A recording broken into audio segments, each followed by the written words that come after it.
அதிகமான பாசம் காட்டுவார்கள். அதுக்கு மாற்றமாக என் தாயார் அவர்கள் அதிகமான கண்டிப்பை காட்டுவார்கள். சின்ன சின்ன தவறுகளுக்கெல்லாம் பெரிய தண்டனை கொடுப்பார்கள். இப்படித்தான் எங்கள் தாய் தந்தையரை பார்த்திருக்கிறோம். கடைசி வரைக்கும் அவர்கள் மரணிக்கிற வரைக்கும் அந்த தாய் தந்தையர்களை அவங்களுக்கு செய்ய வேண்டிய சேவையை முழுசா செய்ய முடிஞ்சுங்கிற ஒரு திருப்தியில என்னிடமே தான் அவர்கள் இருந்தார்கள் கடைசி வரைக்கும். ஒரு தாய் மன நிறைவோட, தகப்பனும் மன நிறைவோட மரணிக்கிற வகையில நாங்க அவர்களுக்கு என்னால் முடிஞ்ச சேவைகளை கரெக்டா செஞ்சிருக்கிறேன்.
எனக்கு பிடித்த பெண்மணி என்னுடைய தாயாருக்கு பிறகு என்னுடைய மனைவி தான் எனக்கு பிடித்த பெண்மணி என்று சொல்ல வேண்டும்.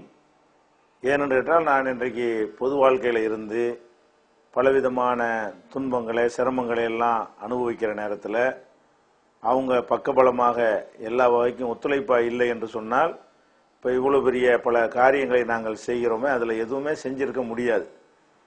வீட்டில் அது வேணும் இது வேணும் என்று பெரிய அளவில் குடும்பத்தில் உள்ள பெண்கள் ஆண்களை நச்சரிக்க ஆரம்பித்தால் அந்த ஆண்களால் நேர்மையாக உலகத்தில் நடக்க முடியாது.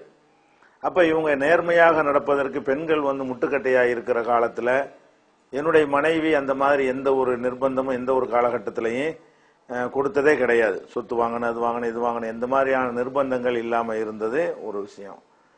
எங்களுடைய 80 நாங்கள் திருமணம் செய்து இத்தனை ஆண்டு காலத்தில் ஒரு சண்டையோ ஒரு பூசலோ தாய் விட்டு கோவித்து கொண்டு போவதோ ஒரு தடவை கூட நடக்காத அளவுக்கு நாங்கள் அவ்வளவு அந்யோன்யமாக இருக்கிறோம். காரணம் அவங்க எல்லா வகையிலும் எனக்கு என்னுடைய நலன் தான் பெரிது என்கிற வகையில் ரொம்ப அக்கறையாக இருக்கிறதுனால என் தாய்க்கு அப்புறம், மரணத்திற்கு அப்புறம் என்னுடைய மனைவி தான் இன்னைக்கு பிடித்த ஒரு பெண் என்ற நான் கருதுகிறேன்.